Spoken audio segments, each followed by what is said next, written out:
Hey guys, this is the Mostly MMA podcast, and I'm here today with Jimmie Rivera. Hey Jimmy, how are you doing?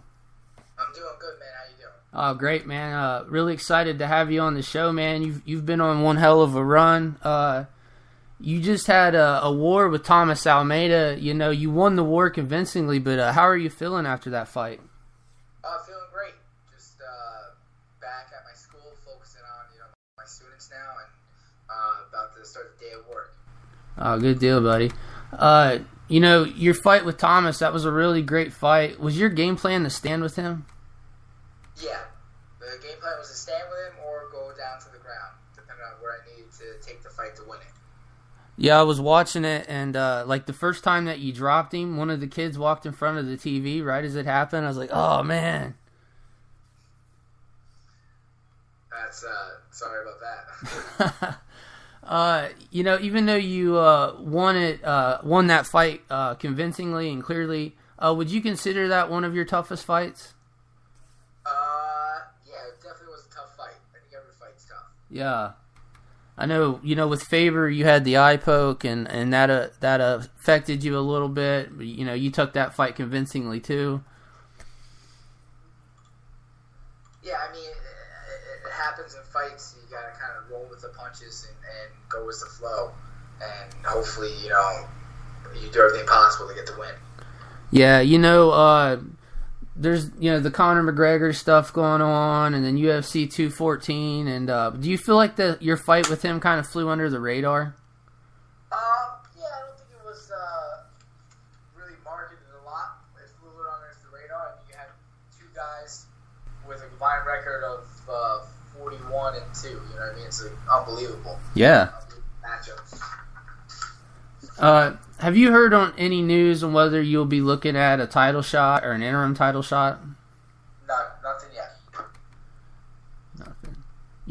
Out of Cody Garbrandt, TJ Dillashaw, and Dominic Cruz, who do you think would be the toughest matchup for you? I know that you're confident that you could beat any of those guys, but who do you think would be the toughest matchup? I don't know. I think the toughest matchup would probably have to be probably Cody. You know what I mean? Mm-hmm. He comes in, he has a good boxing game, strong boxing game. I think it would have to be the toughest matchup. With Cody and Dominic Cruz, those guys both like to talk trash, and Cody, he's no stranger to hyping a fight.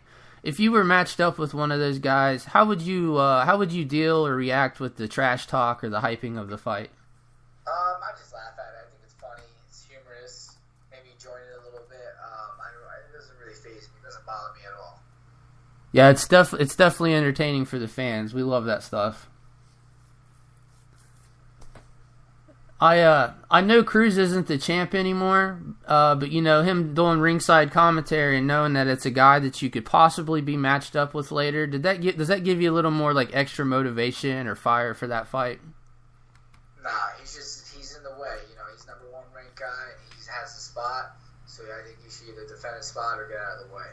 Yeah, definitely. You made your UFC debut 2 years ago, basically, and you're knocking on the door for a title shot. You've won 20 in a row. Does any of that kind of feel surreal to you? Yeah, it is. You know what I mean? But at the end of the day, hard work pays off, and the harder you work, the more it's going to pay off. Definitely. Listening to your interviews, I hear you talk a little bit about bullies here and there. What was your experience with bullies? Does that go back to high school or something? That goes back to third, fourth grade. I was a new kid in school and I got picked on, and I acted out at home, and my mom didn't know what was going on, so we ended up going to taking me to Tiger Showman's actually, and I learned how to defend myself, and I was able to protect myself and defend myself against a bully, and after that I was never picked on again. Definitely. I listened to your interview, one of your interviews, and it said that you really didn't plan on doing MMA for too many more years. Is that still your game plan? Yeah, I call here a few more years, I guess. It's up about 35, and then I figure I'm retired after that. Nice. When you come in here and you get these big wins in the UFC, the highest level of competition there is, what's the reception you get from your students?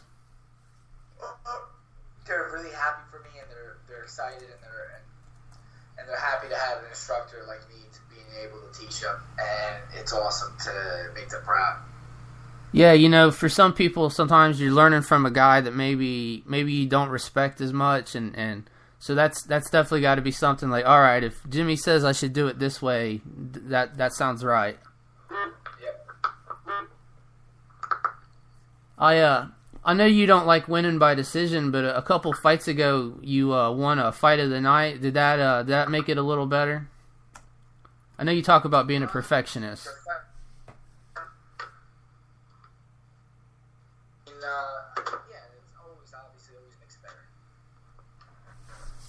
Speaking of fight of the night, did you feel like you should have maybe got a performance bonus in your last one against Thomas? I thought I would, but I didn't get it. I'm not disappointed of it. I'm really happy that I actually got the win. That's the most important thing to me. Going into that third round, I know it's hard to tell what's on the scorecard, and you never can read the judge's mind, but did you feel like you were winning pretty convincingly? I know one of the judges gave you like a 30-26. Yeah, I didn't know about the second round at all, so I knew I definitely had to win that third round. When you're in it, like that was a really great fight. When you're in it, can you tell that it's a really good fight, or do you just can't tell until you watch? I mean, you can't tell you watch. When you're in it, you're in it. You're trying to win, and you don't know which way it's leading to. That's why you have your coaches and stuff. Corner to come back and tell you how it's going. If it's winning, you're not winning. What do you have to do to get to win? Yeah. Kelvin Gastelum talks about how he likes to eat a whole pizza after every fight. Do you have like a favorite meal you like to treat yourself to after the fights? You know, you got the weight cut, you got the fight, and then you get the victory. How do you celebrate? I just whatever I see, I don't have to think twice about it. I can't eat it. I just eat it. That's it. Are there any guys in the UFC that you're a fan of that you like tuning in to watch? Yeah, I like to tune in to everybody. I think every guy in the UFC is tough, and I think it's cool to watch their fights and see all the different fighting styles. And you get some, there's some no names out there that are very entertaining fights. So it's great to be able to watch them and see them perform. Yeah. You know, you beat Faber, and then you kind of had, I think, it was like a 10-month layoff before the Almeida fight. In that time, how much was you able to add to your game? And I know you're 28 now. Do you feel like you're in your prime? Yeah, I feel like I'm good. I just kept training and kept working on getting better, and that was it. If they called you up and they asked you to be a coach on The Ultimate Fighter, would that be something that would interest you? Yeah, it would definitely do. Cool, man. Yeah, I appreciate you taking some time for an interview and coming on the podcast. Is there anything you would like to say or anything? No, I appreciate you having me for the interview, and I want to say thank you to all my fans and my students and my family and friends. You guys can always find me at Jimmie Rivera 135 on Twitter or Jimmie Rivera on Instagram, or you can just stop by my school on East 23rd Street between Madison Park Ave. And big thank you to my sponsors, Tiger Fight Care and NutriBio.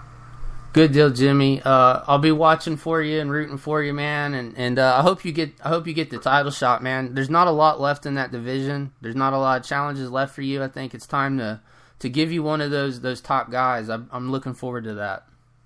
Thank you so much. All right, Jimmie. Thanks for coming on, buddy, and you take care of yourself. You too. Have a good one. You too, bud.